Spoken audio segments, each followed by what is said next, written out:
ত্রয়োদশ জাতীয় সংসদ নির্বাচন নিয়ে এখন টেলিভিশনের বিশেষ আয়োজন ভোটারের ইশতেহার। আজ আছে দিনাজপুর, সেখান থেকে যুক্ত হচ্ছেন বেলায়েত হোসাইন।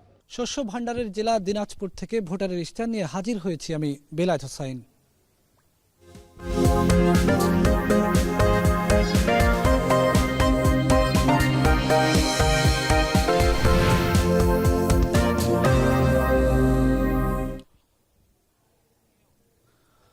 দিনাজপুর দেশের সবচেয়ে প্রাচীন জেলাগুলোর মধ্যে একটি। ভৌগোলিকভাবে ব্রিটিশ আমল থেকে এই জেলা গুরুত্বপূর্ণ। চাহিদার দিনাজপুর এমন একটি কৃষি সমৃদ্ধ জেলা যেখানে চাহিদার দ্বিগুণ কৃষিপণ্য উৎপাদন হয়, কিন্তু কৃষিকেন্দ্রিক যে অর্থনীতি তার বাণিজ্যিকীকরণে রয়েছে যথেষ্ট ঘাটতি। কান্তজির মন্দির, বড় পুকুরিয়া কয়লা খনি ও সুস্বাদু লিচুর জন্য সারা দেশে বিখ্যাত দিনাজপুর। 13টি উপজেলার এই জেলায় 6টি সংসদীয় আসন। আমরা ঘুরেছি প্রায় প্রত্যেকটি সংসদীয় আসনের আনাচে কানাচে, কথা বলেছি ভোটারদের সঙ্গে, জানতে চেয়েছি তাদের প্রত্যাশার কথা। আজকে কথা বলবো ভোটার ইশতেহারে দিনাজপুরের ভোটারদের প্রত্যাশা এবং আকাঙ্ক্ষা নিয়ে। আমার সঙ্গে আছেন দিনাজপুর জেলা বিএনপির সদস্য এবং দিনাজপুর জেলা ছাত্রদলের সাবেক সভাপতি মোস্তফা কামাল মিলন। আমার সঙ্গে বাম পাশে আছেন দিনাজপুর বাংলাদেশ জামাত ইসলামের দিনাজপুর শহর আমির সিরাজুস সালিহিন। আর আমার ডান পাশে এদিকে আরও আছেন দিনাজপুর প্রেস ক্লাবের সাধারণ সম্পাদক গোলাম নবী দুলাল। আর এপাশে আছেন দিনাজপুর জেলা এনসিপির সিনিয়র যুগ্ম সদস্য সচিব মোহাম্মদ ইমরান চৌধুরী নিশাদ। আপনাদের চারজনকে স্বাগত জানাচ্ছি আমাদের আজকের পর্বে। একই সঙ্গে স্বাগত জানাচ্ছি আমার সামনে যারা উপস্থিত আছেন ভোটাররা এবং দিনাজপুরের বিভিন্ন রাজনৈতিক দলের নেতাকর্মীরা। আমরা ভূমিকা না করে প্রশ্নে চলে যাই। শুরুতেই মিলন ভাইয়ের কাছে যাব। বিএনপি নেতা আপনি, এখানকার বিএনপির এখানে যে 6টি সংসদীয় আসন রয়েছে, আমরা নানাভাবে শুনেছি, খবরের শিরোনাম হয়েছে বিএনপির অনেকগুলো বিষয় নিয়ে। এখানে 6টি সংসদীয় আসনের মধ্যে শোনা যাচ্ছে 4টি সংসদীয় আসনে বিএনপির বিদ্রোহী প্রার্থীর আশঙ্কা করা যাচ্ছে এবং প্রার্থিতাকে কেন্দ্র করে মনোনয়নকে ঘিরে এখানে নানা ধরনের অন্তর্কোন্দলের কথা আমরা শুনেছি। প্রতীকী ফাঁসিও, গলায় ফাঁসির রশিও নিয়েছেন, অনেকে আত্মহত্যা করতে চেয়েছেন, এ ধরনের কথাও শোনা গেছে। এই যে অন্তর্কোন্দলটা, এটাকে পাশ কাটিয়ে কিভাবে এই আসনগুলোতে বিএনপি তাদের নির্বাচনী যাত্রা নিশ্চিত করবে? ধন্যবাদ আপনাকে। আমি যেটা মনে করি যে বিএনপির এই দিনাজপুরে 6টি আসনের ভিতরে 4টি আসন না, 6টি আসনে বিএনপি বিজয় লাভ করবে। আর যেটি বললেন আপনি যে 4টি আসনে বিএনপির প্রতিদ্বন্দ্বিতা আছে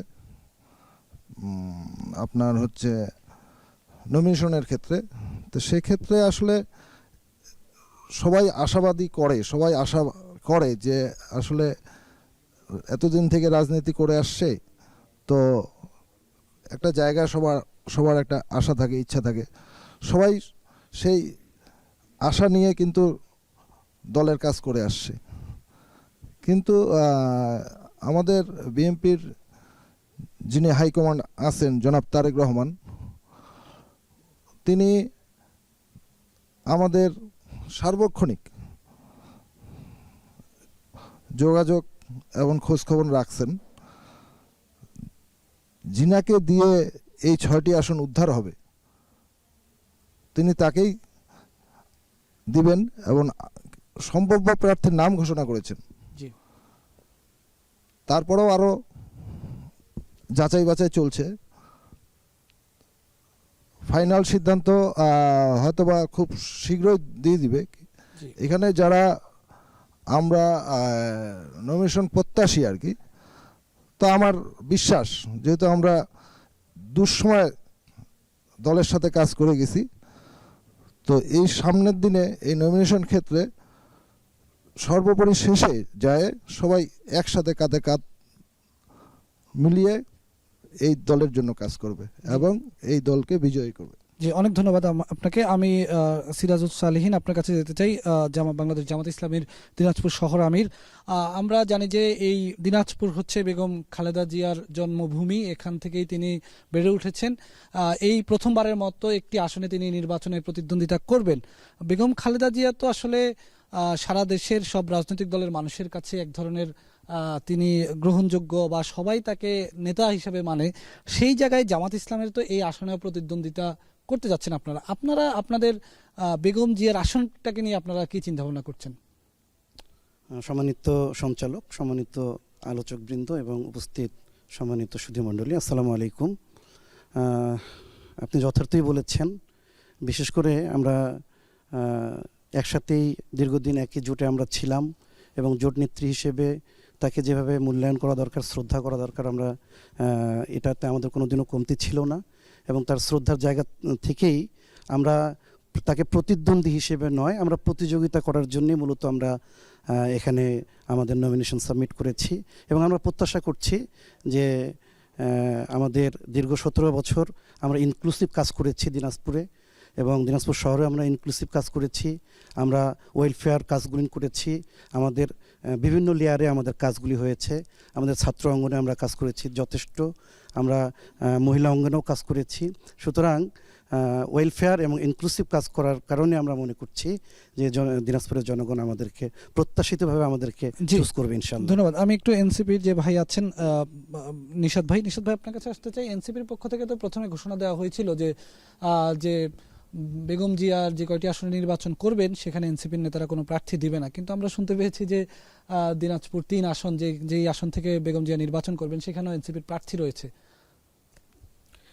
ধন্যবাদ। আজকের যারা আমার সহ আলোচক রয়েছেন এবং সঞ্চালক এবং একই সাথে যারা আজকের এই প্রোগ্রাম শুনছেন সকলকে আমার আন্তরিক শুভেচ্ছা এবং অভিবাদন।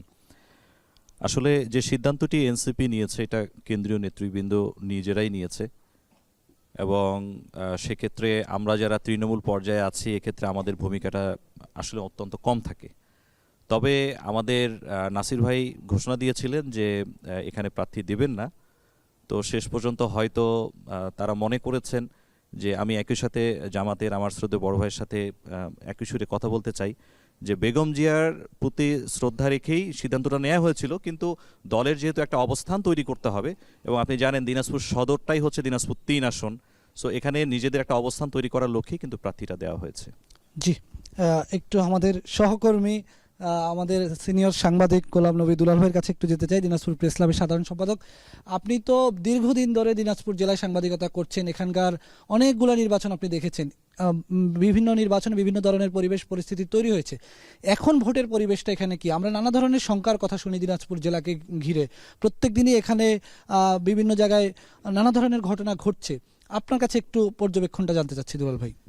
ধন্যবাদ। আসলে ভোট মানে আমরা জানি যে একটা উৎসব, আনন্দ এবং পরিবেশের মধ্য দিয়ে ভোট হয়।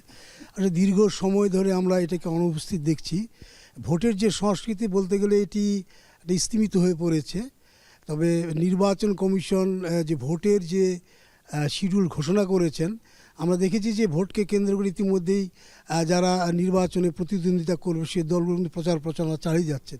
তা আমি আমার জায়গাটা থেকে যেটা মনে করি যে ভোটের যে পরিবেশ, যেহেতু মানুষ ভোট কেন্দ্রে যাবে, অবাধ সুষ্ঠু এবং নিরপেক্ষভাবে একটা নির্বাচন হবে, সেই জায়গাটি যদিও নির্বাচন কমিশন বলছেন যে আমরা এটিকে নিশ্চিত এবং সুনিশ্চিত করছি যে একটা ভালো নির্বাচন দেওয়ার জন্য তারা ইতিমধ্যেই সব জায়গায় তারা প্রচার প্রচারণা চালাচ্ছেন, কিন্তু আমি মনে করি যে এখন পর্যন্ত সেই জায়গাটি কিন্তু আমরা নিয়ে যেতে পারিনি, কারণ মানুষের মধ্যে এখন আস্থা বিশ্বাসের কিন্তু অনেক অভাব রয়েছে।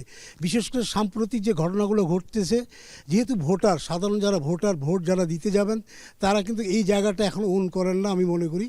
এই কারণেই যে এই জায়গাটা আসতে হলে নির্বাচন কমিশনকে আরও কঠোর হতে হবে এবং যারা রাজনৈতিক দল যারা নির্বাচনে প্রতিদ্বন্দ্বিতা করবেন এবং তারা যে প্রচারণা চালাচ্ছেন তাদেরও একটা দায়িত্ব আছে যে মানুষ ভোট কেন্দ্রে যাবে, সুষ্ঠু এবং সুন্দরভাবে তারা ভোট দিবে এবং সেই সেই সাহস বা সেই জায়গাটা আমার মনে হয় যে আরেকটু ভালো করা দরকার।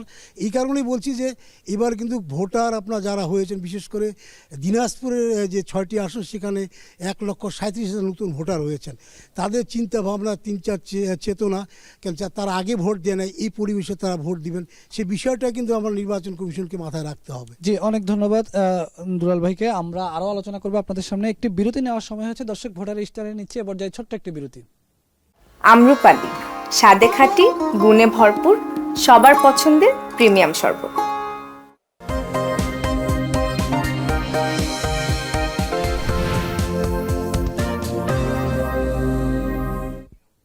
দর্শক স্বাগত আরেকবার, দেখছেন ভোটার ইশতেহার। আমরা আলোচনা করছিলাম দিনাজপুর জেলার 6টি সংসদীয় আসনের নানা বিষয় নিয়ে। আমাদের সামনে আছেন এখানকার রাজনৈতিক দলের নেতাকর্মীরা। আমরা একটু তাদের কাছে একটু প্রশ্ন যাব। আপনাদের কারো যদি কোনো প্রশ্ন থাকে একটু হাত তুলবেন, আমরা আপনাদের কাছে যেতে চাই। এই দিক থেকে 2-3 জন 4-5 জন ভাই হাত তুলেছেন। এই দিক থেকে আমি আগে এইদিকে একজনের একটু নিতে চাই। এখানে একজনের নিব। কে কথা বলবেন আমরা একটু শুরুতে নিই। আপনার নাম বলে একটু প্রশ্নটি করুন। আমি রায়ন সরকার মিন্টু। জি। আমি আজকের আলোচক শালীন ভাইয়ের কাছ থেকে একটি প্রশ্ন জানতে চাই।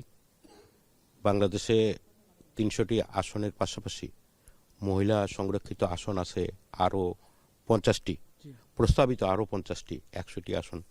এই ব্যাপারে জামাত ইসলামের পক্ষ থেকে কি চিন্তা ভাবনা আছে, নারী নেতৃত্ব নিয়ে তাদের কি চিন্তা ভাবনা আছে, এই ব্যাপারে ওনার কাছে আমি জানতে চাই। জি, অনেক ধন্যবাদ। এই পাশ থেকে আরেকজনের আমি একটু প্রশ্ন নিব। কে প্রশ্ন? আপনি? জি। আসসালামু আলাইকুম, আমি আশফিউর রায়হান। আমার প্রশ্নটি হচ্ছে, আমরা সাধারণত দিন মজুর যারা আছেন তারা সুচিকিৎসা, তাদের সন্তানকে সুশিক্ষা নিশ্চিত করাতে পারে না। এই সমস্যাগুলো কিভাবে সমাধান করবেন, তাদের পরিকল্পনা কি, সেটি জানতে চাই। জি, অনেক ধন্যবাদ আপনাদের দুজনকে। একজন সরাসরি প্রশ্ন করেছেন এখানে যে জামাতের প্রতিনিধি আছেন সেই ভাইয়ের কাছে, আরেকজন প্রশ্ন করেছেন যে সন্তানদের সুশিক্ষা কিভাবে নিশ্চিত হবে। আমি একটু শুরুতেই সিরাজুস সালিহিন ভাইয়ের কাছে যেতে চাই, যে প্রশ্নটি করেছে যে সংসদীয় আসন 300টি ছাড়াও 50টি আসন নারীদের জন্য সংরক্ষিত রয়েছে, সেই 50টি আসনের বিষয়ে জামাতের চিন্তাভাবনা কি? আলহামদুলিল্লাহ, যিনি প্রশ্ন করেছেন এই প্রশ্নটা আমরা বারবারই দেওয়ার চেষ্টা করেছি। আমাদের কেন্দ্রীয় নেতৃবৃন্দরা এই প্রশ্নের অ্যান্সার করেছে এবং আমাদের এখনও 300টা আসনে আমাদের ফাইনালি আমরা এখনও ডিক্লারেশন হয়নি আমাদের ক্যান্ডিডেটদের ব্যাপারে। সেখানে সামনে হয়তো এই ব্যাপারেও আপনাদের স্পষ্ট ধারণা আমরা আপনাদের কাছে পৌঁছাতে সক্ষম হব ইনশাল্লাহ। তবে সংরক্ষিত আসনের ব্যাপারে যেভাবে সংরক্ষিত আসন যেভাবে ডিস্ট্রিবিউট হয়, জামাত ইসলামী যদি ক্ষমতায় যায় সেভাবে ডিস্ট্রিবিউট হবে ইনশাল্লাহ। ধন্যবাদ আপনাকে। এই প্রশ্নটি আমি একটু কামাল ভাই, মিলন ভাইয়ের কাছে করতে চাই। মিলন ভাই, যে এই ভাই যে প্রশ্নটি করেছেন যে সন্তানদের সুশিক্ষার একটা ব্যাপার রয়েছে, এই জায়গাগুলো নিয়ে আসলে নানা ধরনের পরিবেশের কথা আমরা শুনি, যে কিশোর গ্যাংয়ের কথা শোনা যায়, তরুণদের কথা শোনা যায়, তরুণরা নানা ধরনের অপরাধের সঙ্গে যুক্ত হয়ে যাচ্ছে। আপনারা যদি ক্ষমতায় আসেন কিংবা আপনাদের দলের প্রার্থীরা যদি এই জেলায় নির্বাচিত হয়, এই জেলার এইসব পরিবেশগুলো নিশ্চিত করার জন্য আপনারা কিভাবে কাজ করবেন? ধন্যবাদ আপনাকে। সন্তানদের সুশিক্ষার জন্য আমাদের এই দিনাজপুর কিন্তু বর্ডার এরিয়া ঘিসে আর কি। তো এখানে যে এখানে সবথেকে বড় যেটি সমস্যা হচ্ছে, এই বর্ডার এরিয়া দেখেই মাদকের একটা চক্র এখানে কাজ করে। এই মাদক চক্রটি আমরা আমাদের প্রথম প্রতিশ্রুতি যেটা থাকবে, কিংবা আমার ব্যক্তিগত যেটা চেষ্টা থাকবে, সেটা হচ্ছে যে মাদক কিভাবে নির্মূল করা যায়, এটার জন্য সর্বোপরি চেষ্টা করে যাব। আর একটু হচ্ছে যে এই মাদক থেকেই কিন্তু আপনার কিশোর গ্যাং বলেন, তারপরে দেখা গেছে যে বিভিন্ন চায়ের দোকানে বসে আড্ডা দেওয়া, মোবাইলে গেম খেলা, মোবাইলে আপনার বিভিন্ন জুয়া খেলা। তো আমরা দিনাজপুরটাকে আমরা চাই যে বিএনপি যদি ক্ষমতায় আসে, তাহলে যেহেতু দেশনেত্রী বেগম খালেদা জিয়ার জন্মস্থান, দেশনেত্রী বেগম খালেদা জিয়া এখানে আল্লাহ যদি তাকে বাঁচায় রাখেন, তাকে সুস্থতা দান করেন, তাহলে দেশনেত্রী বেগম খালেদা জিয়া এখানে ভোট করবেন এবং ইনশাল্লাহ দেশনেত্রী বেগম খালেদা জিয়া ভোট করলে এই 6টি আসনে বিজয় লাভ করবেন। আমরা দিনাজপুরকে শিক্ষা থেকে শুরু করে, স্বাস্থ্য থেকে শুরু করে সর্বোপরি সব দিক দিয়ে আমরা একটি মডেল দিনাজপুর হিসাবে তৈরি করতে চাই। অনেক ধন্যবাদ। আপনি মাদকের কথা বললেন, দুলাল ভাইয়ের কাছে একটু জানতে চাই যে 140 কিলোমিটার, আমরা এই সীমান্ত এলাকাগুলোতে যখনই উত্তরাঞ্চলে এসেছি, বেশ কয়েকটি জেলায় সীমান্ত ঘেঁষা জেলা, এই জেলায়ও 140 কিলোমিটারের মতো সীমান্ত আছে ভারতের সঙ্গে, এবং সীমান্ত দিয়ে যেই কথাগুলো অন্য জেলায়ও শুনি যে মাদক চোরাচালান, এই মাদক চোরাচালানগুলোর অবস্থা দিনাজপুরে কেমন এবং এগুলার নিয়ন্ত্রণ আসলে কারা করছে? ধন্যবাদ। আসলে দিনাজপুর কিন্তু একটা সীমান্ত ঘেঁষা জেলা।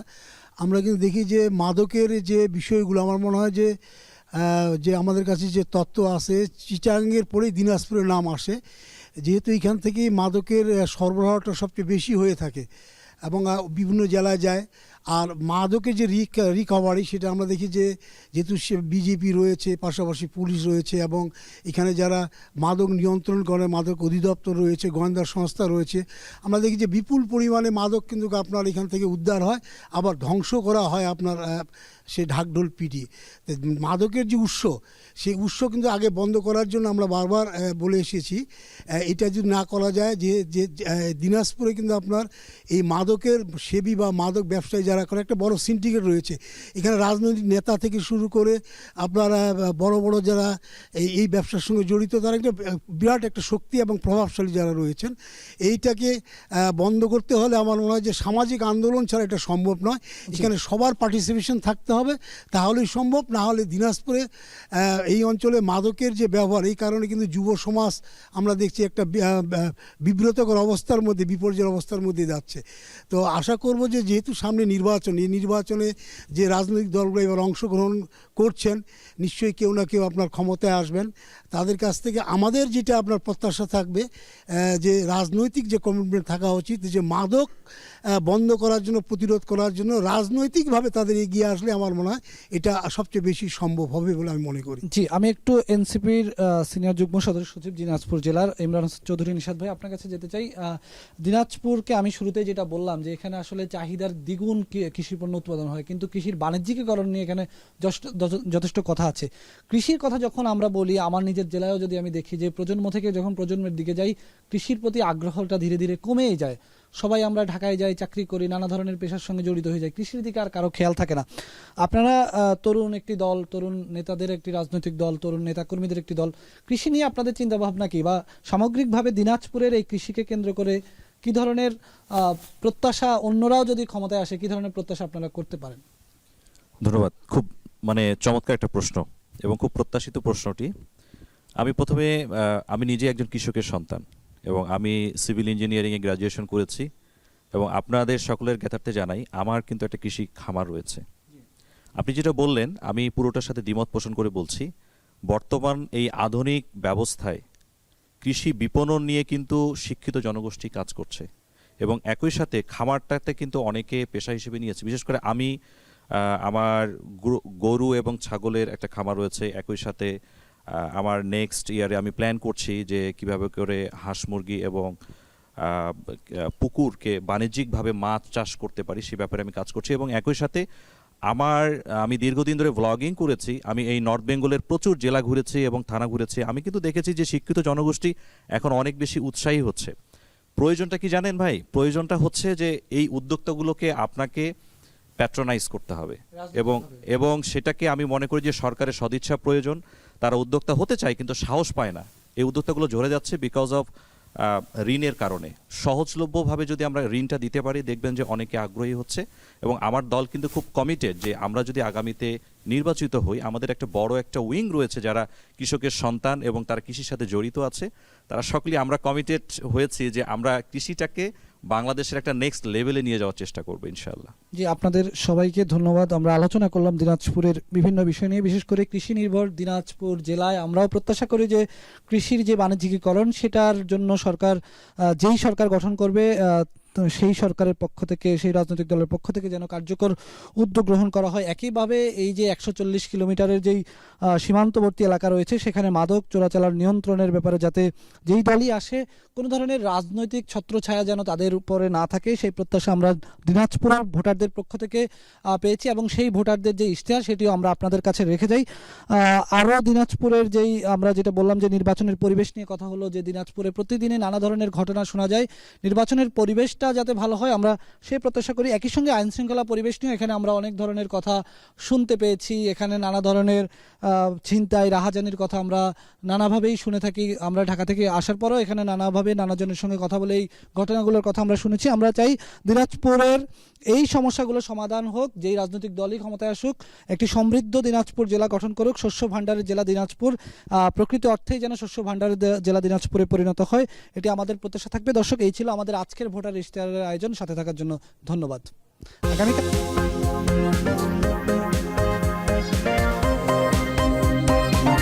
Bye.